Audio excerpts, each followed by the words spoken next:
నమస్తే 7 న్యూస్ తెలుగుకి స్వాగతం. బులెటిన్ల ముందుగా హెడ్లైన్స్. సచివాలయంలో ప్రారంభమైన కలెక్టర్ల సదస్సు.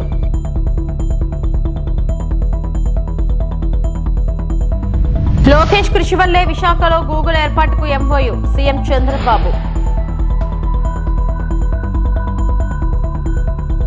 ఉమ్మడి ప్రకాశం జిల్లా పార్టీ నేతలతో సమావేశమైన వైఎస్ జగన్.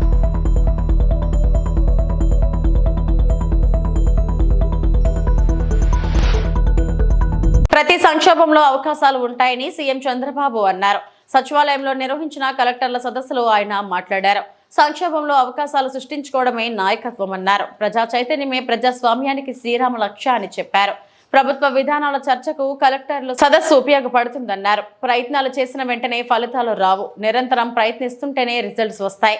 విశాఖలో గూగుల్ కంపెనీ ఏర్పాటుకు ఎంఓయూ కుదిరింది. మంత్రి లోకేష్ కృషి వల్లే ఇది సాధ్యమైంది. గూగుల్తో ఎంఓయూ వల్ల విశాఖలో అధిక అభివృద్ధి జరుగుతుంది. హార్డ్ వర్క్ ముఖ్యం కాదు, స్మార్ట్ వర్క్ కావాలని చంద్రబాబు తెలిపారు. ఎప్పుడు కూడా విశ్వసనీయత రావాలంటే నెట్వర్కింగ్, ఫ్యూచర్ని విజువలైజ్ చేయడం, దాని ప్రకారం పనిచేస్తూ ఉంటే వస్తుంది. అందుకే మొన్నే ఐటీ మినిస్టర్ గారు అమెరికాకు పోయినప్పుడు అందరినీ కలిసి అదే మరిగా గూగుల్ క్యాంపస్ కూడా వెళ్ళి వాళ్ళు రిక్వెస్ట్ చేశారు. దాని ఫలితం ఈరోజు గూగుల్ కంపెనీ విశాఖపట్నానికి రావడానికి మీకంటే ముందే ఒక ఎంఓయూ చేసి ఇక్కడికి వచ్చాం. దానికే లేట్ అయింది. ఒక హాఫ్ అన్ అవర్లో మీటింగ్ అవుతుంది అనుకున్నాం, కానీ వాళ్ళని కూడా మనం ప్లీజ్ చేయాల్సిన అవసరం ఉంది. ఎవరైనా వచ్చినప్పుడు మీకు కూడా బ్యూరోక్రసీ కూడా ఇది ఒక లెసన్, అందరికీ బ్యూరోక్రసీ కాకుండా మినిస్టర్స్కి కూడా. మనం కానీ ఒక పాజిటివ్ నెట్వర్కింగ్ కానీ పాజిటివ్గా కన్విన్స్ చేయగలిగితే ఆటోమేటిక్గా పాజిటివ్ యాక్షన్స్ వస్తాయి. మనం వచ్చారు, ఈరోజు వచ్చారు. ఈరోజు నేను ఎప్పుడు మాట్లాడుతున్నాను, ఒకప్పుడు ఐటీ మాట్లాడాను, ఆ తర్వాత ఆర్టిఫిషియల్ ఇంటెలిజెన్స్ మాట్లాడుతున్నాం, ఇప్పుడు డీప్ టెక్ గురించి మాట్లాడుతున్నాం. అంటే వేరియస్ మార్పులు చేర్పులు వస్తున్నాయి భవిష్యత్తులో. వారు ఈరోజు వచ్చినప్పుడు అగ్రిమెంట్ చేసుకునేది ఒక ఎంఓయూ చేశాం. We're looking at a big opportunity in AI. Signed an MOU with Google. This will help in huge development in Visakhapatnam. ఈరోజు వాళ్ళు వచ్చినప్పుడు అంటున్నారు, విశాఖపట్నం మీరు ప్రపోజల్స్ చెప్పిన తర్వాత వెళ్ళాం, ఫస్ట్ హ్యాండ్ కొంచెం సర్వే చేసుకున్నాం. మా లెక్క ప్రకారం one of the best city, we're totally impressed అనే పరిస్థితికి వచ్చారు. ఇప్పుడు బిగ్ ఫర్మ్స్ లైక్ గూగుల్ కానీ ఇక్కడికి వస్తే, విశాఖపట్నానికి వస్తే స్ట్రాటజిక్ ఇన్వెస్ట్మెంట్లో that is a game changer. ఎందుకు నేను ఈ మాట వాడుతున్నానంటే, డేటా సెంటర్ రాగలిగి అదే మరి artificial intelligence, machine learning, deep tech ఇవన్నీ కానీ ఉపయోగించగలిగితే ఇది గ్లోబల్కే, ప్రపంచానికే ఒక సర్వీస్ హబ్ కింద తయారవుతుంది. డేటా సెంటర్ వచ్చి, ఆర్టిఫిషియల్ ఇంటెలిజెన్స్ వచ్చి, అదే సమయంలో సీ కేబుల్ ఇవన్నీ కనెక్ట్ చేస్తే ప్రపంచానికి అనుసంధానం చేసే పరిస్థితి వస్తుంది. ఏఐకే ఇది ఒక స్ట్రాటజిక్ లొకేషన్ అవుతుంది. నేను ఇటీవల కాలంలో మీ అందరితో మాట్లాడుతున్నాను, మళ్ళీ కూడా ఈరోజు కూడా అంటున్నాను, మీరు ఎంత హార్డ్ వర్క్ చేశారనేది ముఖ్యం కాదు, ఎంత స్మార్ట్ వర్క్ చేశారనేది ముఖ్యం. మనకు అవుట్కమ్స్ రావాలి. మనం కష్టపడి పనిచేస్తున్నాం, ఫలితాలు లేకపోతే దానివల్ల. సచివాలయంలో కలెక్టర్ల సదస్సు ప్రారంభమైంది. CM Chandrababu, deputy CM Pawan Kalyan, మంత్రులు, ఉన్నతాధికారులు పాల్గొన్నారు. భవిష్యత్తు లక్ష్యాలపై కలెక్టర్లకు సీఎం దిశానిర్దేశం చేశారు. ప్రజల ఆశలు, ఆకాంక్షలకు అనుగుణంగా పనిచేయడానికి ప్రభుత్వం పనితీరు సమీక్షించుకోవడానికి ఈ సమావేశం ఎంతో కీలకమన్నారు. కలెక్టర్స్ కాన్ఫరెన్స్ లో మంత్రి పయ్యావుల కేశవ్ మాట్లాడారు. గౌరవ ముఖ్యమంత్రి శ్రీ నారా చంద్రబాబు నాయుడు గారికి, ఉప ముఖ్యమంత్రి పవన్ కళ్యాణ్ గారికి, సహచర మంత్రివర్యులకు, ప్రధాన కార్యదర్శికి, డీజీపీ గారికి, కార్యదర్శులు, జిల్లా కలెక్టర్లు అందరికీ నమస్కారం. ప్రజల ఆశలు, ఆకాంక్షలకు అనుగుణంగా పనిచేయడానికి, ప్రభుత్వ తీరుని సమీక్ష చేసుకుని సరిదిద్దుకుని ముందుకు పోవడానికి ఈ సమావేశం ఎంతో కీలకమైనటువంటిది. గౌరవ ముఖ్యమంత్రి గారి ఆలోచనలను ఆదేశాలను అమలు చేయడం కోసం మనం అందరం ఇవాళ ఇక్కడ కూర్చున్నాం. Senior bureaucrats, front line leaders and all the elected representatives, we all have one thing in common: to achieve the goal of the Chief Minister. We have to resolve ourselves to translate our shared vision into tangible outcomes. ముఖ్యమంత్రి గారితో నా ప్రయాణం 1994 November, అంటే దాదాపు ఈ రోజుకి 30 సంవత్సరాల క్రితం ప్రారంభమైంది. 7 ఎన్నికలు చూశాను. మొదటి సంవత్సరంలో 95లో ముఖ్యమంత్రి గారు ఎంత తపనతో ఆరాటంతో పనిచేశారు. 30 సంవత్సరాల తర్వాత అంతకు మించి రెట్టించినటువంటి తపన ఆరాటం ఇవాళ ఆయనలో చూస్తున్నాం. స్పష్టమైనటువంటి మార్పును గమనిస్తున్నాను. అనునిత్యం ఆయన వెనకాల నడిచినటువంటి వ్యక్తిగా, ఆయన ఆలోచనలకు అనుగుణంగా పనిచేసినటువంటి వ్యక్తిగా నాకు ఆయనలో ఒక స్పష్టమైన మార్పు కనపడతా ఉంది. ఈ మిగిలినటువంటి జీవితం ప్రజల కోసమే అన్నటువంటి ఒక ప్రధానమైనటువంటి లక్ష్యంతో ప్రతి నిర్ణయంలోనూ ఒక మానవత్వ కోణం ఉండాలి అనే రకంగా ఆయన చేస్తున్నటువంటి ఆలోచన, ఆయన పడుతున్నటువంటి తపన నిజంగా మనందరికి కూడా మార్గదర్శకం కావాలని చెప్పి నేను కోరుకుంటూ ఉన్నా. ఇది సుదీర్ఘ ఉపన్యాసానికి టైం కాదు. Briefly I want to tell what is the state of affairs today. ముఖ్యమంత్రిగా చంద్రబాబు నాయుడు గారు ప్రమాణ స్వీకారం చేసిన రోజున ఆయనకు వారసత్వంగా వచ్చింది ఏంటో మీరు అందరూ కూడా చూశారు. 10 లక్షల కోట్ల రూపాయల అప్పుని తీర్చడానికి అప్పు తేవాల్సినటువంటి పరిస్థితి, అప్పు మీద వడ్డీ చెల్లించడానికి అప్పు చేయాల్సినటువంటి పరిస్థితి. గత సంవత్సరంలో రాష్ట్ర ఆదాయంలో 99% కేవలం జీతభత్యాలకు, పెన్షన్లకు మాత్రమే సరిపోయింది. అంటే ప్రభుత్వ ఇతర అవసరాలు, ఆల్ అదర్ కమిటెడ్ ఎక్స్పెండిచర్ లేకుండానే కేవలం స్టేట్ రెవెన్యూస్ మొత్తం శాలరీస్ కి సరిపోయింది. అంతకు ముందు సంవత్సరాన్ని చూస్తే నేడు ఉమ్మడి ప్రకాశం జిల్లా నేతలతో వైఎస్ఆర్సీపీ అధినేత మాజీ సీఎం వైఎస్ జగన్మోహన్ రెడ్డి సమావేశం ప్రారంభమైంది. తాడేపల్లిలోని వైఎస్ఆర్సీపీ కేంద్ర కార్యాలయంలో జరుగుతున్న ఈ సమావేశానికి ఎంపీపీలు, జెడ్పీటీసీలు, మున్సిపల్ చైర్పర్సన్లు, స్థానిక సంస్థలు, ప్రజాప్రతినిధులు హాజరయ్యారు. ఉమ్మడి ప్రకాశం జిల్లా నేతలకు త్వరలో నిర్వహించే ప్రజా పోరాటాలపై దిశానిర్దేశం చేయడంతో పాటు తాజా రాజకీయ పరిణామాలు, భవిష్యత్ కార్యాచరణపై చర్చించనున్నారు.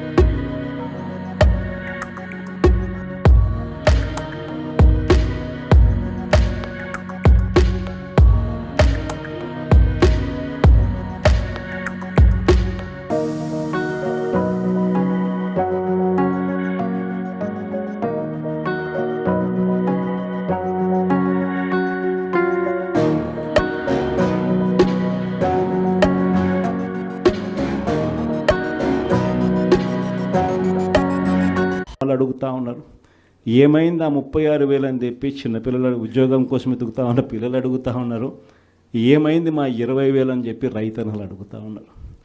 వీళ్ళకి ఎవ్వరికి కూడా చంద్రబాబు నాయుడు అనే వ్యక్తి, వాళ్ళ పార్టీకి సంబంధించిన క్యాడర్ సమాధానం చెప్పలేని పరిస్థితిలో వాళ్ళ పార్టీ, వాళ్ళ పెద్దలు అందరూ కూడా ఏం చేస్తూ ఉన్నారు, డైవర్షన్ పాలిటిక్స్.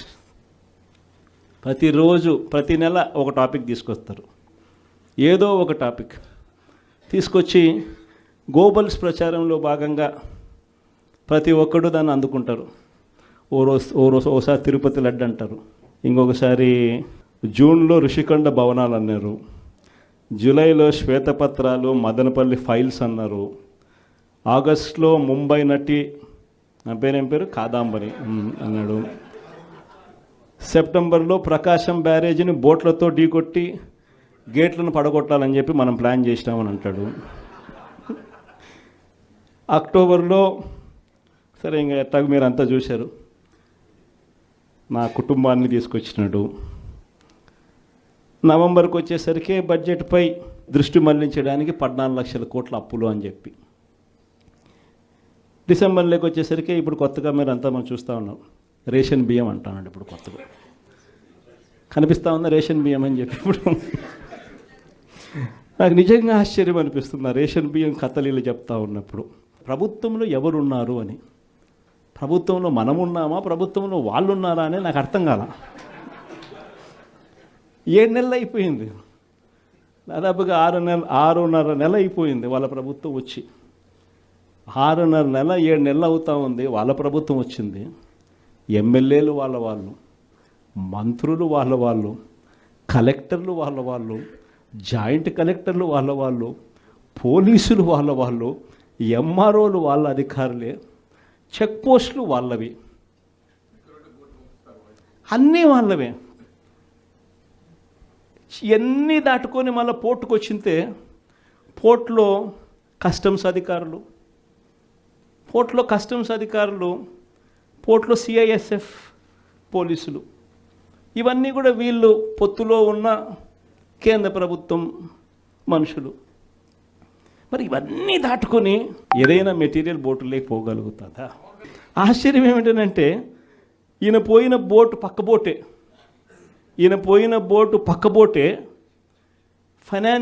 ప్రస్తుత ఫైనాన్స్ మినిస్టర్ పయ్యావుల కేసు. జల్పల్లిలోని తన నివాసం వద్ద జరిగిన ఘర్షణ అనంతరం సినీ నటుడు మోహన్ బాబు ఆసుపత్రిలో చేరారు. గచ్చిబౌలిలోని కాంటినెంటల్ ఆసుపత్రికి వెళ్లారు. ప్రస్తుతం ఆయనకు వైద్యులు చికిత్స అందిస్తున్నట్లు సమాచారం.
శ్రీకాళహస్తి ప్రభుత్వ ఏరియా ఆసుపత్రికి ఆకస్మికంగా పరిశీలించిన జనసేన పార్టీ శ్రీకాళహస్తి ఇన్ఛార్జ్ శ్రీమతి వినుతా కోట గత కొన్ని రోజులుగా శ్రీకాళహస్తిలోని ప్రభుత్వ ఏరియా ఆసుపత్రిలో చికిత్స చేయకుండా, గర్భిణీలకు డెలివరీలు చేయకుండా వేరే హాస్పిటళ్లకు రిఫర్ చేయడంపై డాక్టర్లు వ్యవహరించిన తీరుపై ప్రముఖ పత్రికల్లో వార్తలు రావడంతో శ్రీకాళహస్తి నియోజకవర్గం జనసేన పార్టీ ఇన్ఛార్జ్ శ్రీమతి వినుతా కోట ఈ రోజు ఆకస్మికంగా ప్రభుత్వ ఆసుపత్రికి వెళ్లి అక్కడ పరిస్థితులను పరిశీలించడం జరిగింది. రక్తం లేదని కారణం చెప్తూ నిన్న ఒక గర్భిణి తిరుపతికి రిఫర్ చేయడంపై డాక్టర్ను అక్కడ సిబ్బందిని అడిగి తెలుసుకున్నారు. బ్లడ్ స్టోరేజ్ రూమ్ కు వెళ్లి పరిశీలించగా రక్తం స్టాక్ ఉందని సిబ్బంది తెలిపారు. రక్తం ఉన్నా కూడా ఎందుకు ఇలా చేశారని అడగడంతో డాక్టర్ గారు ఇక్కడ ఏదో కమ్యూనికేషన్ గ్యాప్ అని నాకు తెలియదని మొత్తం సూపరింటెండెంట్ విజయలక్ష్మి గారికి తెలుసనన్నారు. 4:30 గంటలకి సూపరింటెండెంట్ ఆసుపత్రిలో లేరు. పేద ప్రజలు వచ్చే 100 పడకలు గల ఆసుపత్రిలో ఇలాంటి చర్యలు సహించమని, డాక్టర్లు వ్యవహరించే తీరుపై కూటమి ప్రభుత్వానికి చెడ్డ పేరు తెస్తే కఠిన చర్యలు తప్పవని ఉన్నతాధికారులకు తెలిపి సస్పెండ్ చేయిస్తామని తెలిపారు.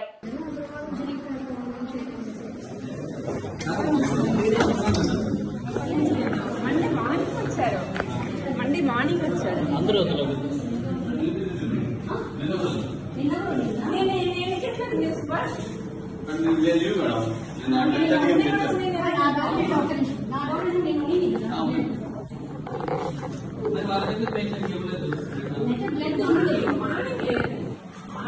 అంటే ఎక్కడ మిస్కమ్యూనికేషన్ అవుతుంది? బ్లడ్ ఉన్నట్టు పేషెంట్ లేదు. మార్నింగ్ సెక్షన్ మ్యాథ్స్ అడుగుతూ వస్తున్నాను.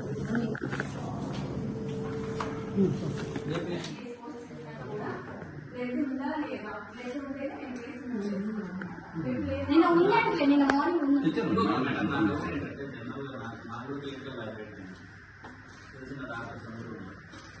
ఆపరేషన్ చేస్తామంటే ఈ రోజు మీరు బ్లడ్ ఉంటే 5 యూనిట్స్ ఉంది. ఓ పాజిటివ్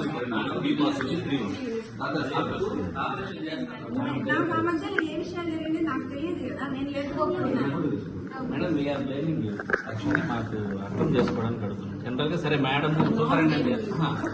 సూపరింటెండెంట్ గారు నేను మండే రండి మా చెప్పారంటున్నాను. ఫర్ ఎగ్జాంపుల్ వారికి టెక్నీషియన్ మండే రండి అని చెప్పారంటున్నాను. Blood if you are going for operation definitely blood is needed అనేది basic minimum thing you need to inform patient. అది ఎందుకు జరగలేదు ఇక్కడ హాస్పిటల్లో? ఓపీలో చూసిన వాళ్ళు చెప్పాలి. ఎవరు ఓపీలో చూసి ఓపీలో ఉన్నారా? మేడం ఉన్నారు. సూపరింటెండెంట్ గారు. సరే ఆమె ఇక్కడ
అంతర్జిల్లా హౌస్ బ్రేకింగ్లకు పాల్పడే ముద్దాయిలను అరెస్టు చేసిన గణపవరం పోలీస్ సిబ్బంది. 70 లక్షల విలువగల బంగారం, వెండి వస్తువులు మరియు 63,000 రూపాయల క్యాష్ స్వాధీనం. పెద్ద కావపవరం గ్రామానికి చెందిన కాట్రెడ్డి మణికంఠ సాయి శ్రీనివాస్, యార్లపాటి మౌని సన్ని, పేడ్డ హేమకుమార్, హేమంత్, పెద్దిరెడ్డి రత్నశేఖర్ ను అదుపులోకి తీసుకుని వారి వద్ద నుండి 700 గ్రాముల బంగారపు వస్తువులు, 7 కేజీల వెండి వస్తువులు, 63,000 రూపాయలు స్వాధీనం చేసుకున్నట్టు, వాటి మొత్తం 70 లక్షల రూపాయలు. ముద్దాయిలు ఏలూరు జిల్లాలో గణపవరం మరియు భీమడోలు, పశ్చిమ గోదావరి జిల్లా ఉండి ఆకువీడు పోలీస్ స్టేషన్ పరిధిలో 10 కేసులలో నేరస్తులు.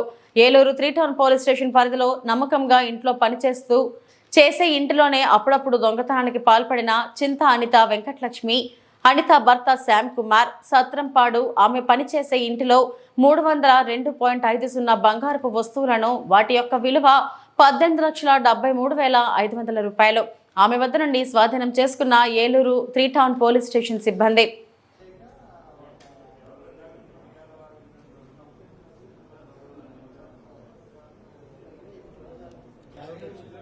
Eluru sub division police officer మన శ్రావణ్ కుమార్ గారు, తర్వాత వాళ్ళ సిఐస్ ముఖ్యంగా మన సిఐ గణపవరం సుభాష్, తర్వాత సిఐ భీమడోల్, తర్వాత మన సిఐ ఏలూరు 3 టౌన్, తర్వాత మళ్ళీ ఆకివీడు సిఐ గారు వెస్ట్ గోదావరి జిల్లా, వీళ్ళందరూ కూడా ఒక మంచి దొంగల ముఠాను పట్టుకొని చాలా పెద్ద ఎత్తున ఈ బంగారు, వెండి సీజ్ చేయడం జరిగింది. ఈ వేర్వేరు కేసుల్లో కల్లా ముద్దాయిలు వీళ్ళు. ముఖ్యంగా ఈ హౌస్ బ్రేకింగ్ జరిగే దాంట్లో ఈ 4 ముద్దాయిలు ఉన్నారు. కాట్రేడి మణికంఠ, ఇతంది ఆకివీడు మండలం, యార్లపాటి మౌని సన్ని, పేడ్డ హేమకుమార్, పెద్దిరెడ్డి రత్నశేఖర్, వీళ్ళందరూ కూడా కలిసి చాలా దొంగతనాల్లో వరుసగా కలిపి 2 జిల్లాల్లో కూడా ఈ దొంగతనాలు చేయడం జరిగింది. వాళ్ళ దగ్గర నుంచి ఒక 70 లక్షల విలువ గల బంగారం, వెండి వస్తువులు, దాంతోపాటు 63,000 క్యాష్ కూడా స్వాధీనం చేసుకోవడం జరిగింది. వీళ్ళ దగ్గర స్వాధీనం పరుచుకుంది 700 గ్రాముల బంగారు, ఒక 7 కిలోలు వెండి కూడా వీళ్ళ దగ్గర తీసుకున్నాము. సో వీళ్ళ మీద పశ్చిమ గోదావరి, మన భీమడోలు, గణపవరం ఇవన్నీ కలిపి ఒక 10 కేసుల వరకు వీళ్ళు ముద్దాయిలుగా ఉన్నారు. ఫస్ట్ టైం దొరికారు. ఇంతకుముందు కూడా వీళ్ళ మీద క్రిమినల్ హిస్టరీ లేదు. చాలా చక్కగా మన గణపవరం సిఐ గారు వాళ్ళ దగ్గర జరిగిన అఫెన్సెస్ అన్నీ ఒకసారి అనలైజ్ చేసుకొని వాళ్ళ ఎస్ఐస్ తోటి కోఆర్డినేట్ చేసుకొని దాంట్లో పాత కేసుల్లో కూడా ఒక క్లూస్ అన్నీ తీసుకొని ఈ కేసులు డిటెక్ట్ చేయడం జరిగింది. ఇంతవరకు చాలా వరకు పాత కేసులు కూడా ఉన్నాయి కదా, ఓల్డ్ కేసెస్ కూడా డిటెక్ట్ అయ్యాయి. దాని ద్వారా ఒక 10 కేసెస్ డిటెక్ట్ అయ్యాయి. అది కాకుండా మన ఏలూరు 3 టౌన్ పోలీస్ స్టేషన్లో కూడా ఇంట్లో పనిచేసి ఇంట్లో వాళ్ళకి నమ్మకంగా ఉంటున్నట్లు నటిస్తూ చింత అనిత వెంకటలక్ష్మి అలియాస్ అనిత, వీళ్ళందరూ కలిసి ఆమె వాళ్ళ ఇంట్లో సత్రంపాడులో ఒక ఇంట్లో ఒక 302 గ్రాముల బంగారుని చోరీ చేశారు. దాని విలువ అప్రాక్సిమేట్గా మనకి 18,73,500 ఉంటుంది. ఈ కేసులో కూడా మన 3 టౌన్ సిఐ గారు కన్సిస్టెంట్గా ఎఫర్ట్స్ పెట్టుకొని ఆమె ద్వారా ఆమెను గుర్తించడమే కాకుండా మొత్తం పోయిన బంగారంతా కూడా ఇంటాక్ట్గా రికవరీ చేయడం కూడా మనం అభినందించాలి. ఇట్లా మొత్తం మన ఏలూరు ఈ సబ్ డివిజన్ టీము, తర్వాత మన ఆకివీడు టీంతో కూడా చూసుకుంటే మనం 1 కిలో బంగారు, ఒక 7 కిలోల వెండి వస్తువుల్ని, ఒక 63,000 క్యాష్, అంటే మొత్తం ఒక 88,73,000 రూపాయల వర్త్ ప్రాపర్టీని ఈరోజు రికవర్ చేయడం జరిగింది. ప్రముఖ పుణ్యక్షేత్రమైన శ్రీకాళహస్తీశ్వర స్వామివారి దేవస్థానానికి అనుబంధమైన శ్రీ ఏడుగంగమ్మల ఆలయం నందు జాతర సందర్భంగా ఈ రోజు సాయంత్రం శ్రీకాళహస్తి శాసనసభ్యులు బొజ్జల వెంకట సుధీర్ రెడ్డి దంపతులు, కోల ఆనంద్ సంయుక్తంగా శ్రీ ఏడుగంగమ్మల జాతరకు శ్రీకాళహస్తీశ్వర స్వామివారి దేవస్థానం నుంచి సారెను సమర్పించారు. ఈ కార్యక్రమంలో దేవస్థానం deputy EO NR Krishna Reddy, AEO Lokesh Reddy, దేవస్థానం ప్రధాన అర్చకులు Karunakaran, Gurukul superintendent and CSO Nagabhushanam Yadav, temple inspector Sudarshan మరియు ఆలయ అధికారులు, సిబ్బంది మరియు భక్తులు అధిక సంఖ్యలో పాల్గొన్నారు.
మీడియాపై జరిగిన దాడిని ఖండిస్తూ కుప్పం ప్రెస్ క్లబ్ ఆధ్వర్యంలో అంబేద్కర్ విగ్రహం వద్ద నిరసన. మీడియాపై మోహన్ బాబు దాడి చేయడాన్ని ఖండించిన కుప్పం జర్నలిస్టులు, మోహన్ బాబు దిష్టిబొమ్మను దగ్ధం చేసిన జర్నలిస్టులు, మీడియాపై దాడి చేసిన మోహన్ బాబును వెంటనే అరెస్టు చేయాలి, మీడియాపై జరుగుతున్న దాడులను అరికట్టాలని నినాదాలు చేసిన జర్నలిస్టులు, మోహన్ బాబుపై చర్యలు తీసుకోవాలని పోలీసులకు ఫిర్యాదు చేసిన జర్నలిస్టులు, నిరసనకు మద్దతు తెలిపిన జనసేన సమన్వయకర్త నరేష్, టీడీపీ కౌన్సిలర్లు దాము, జాకీర్, సోము, సురేష్.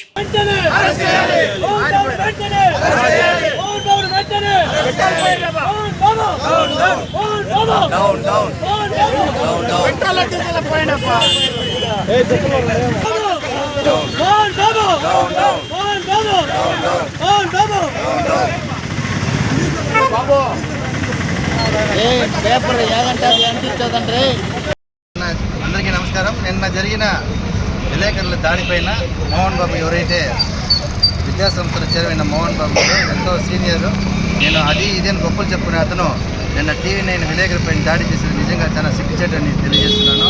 వారిని ఖచ్చితంగా వారిపైన పోలీసులు చర్యలు తీసుకొని వారికి తగిన శిక్ష విధించాలని కూడా ఒక భావి పౌరుడిగా నేను కోరుకుంటూ, ప్రత్యేక స్వేచ్ఛని హరించేదానికి ఎటువంటి అధికారం తనకు లేదు. తను దాడి చేసిన వారి కుటుంబానికి కూడా మన ప్రభుత్వం తరఫున కూడా అండగా నిలవాలని, అదేవిధంగా మోహన్ బాబు వాళ్ళ ఒక దాడిని తీవ్రంగా ఖండిస్తూ వారిని చట్టరీత్యా పోలీసులు చర్యలు తీసుకోవాలని కూడా కోరుకుంటున్నారు. ఇవి ఇప్పటివరకు నా బులెటిన్ అప్డేట్స్. నమస్తే.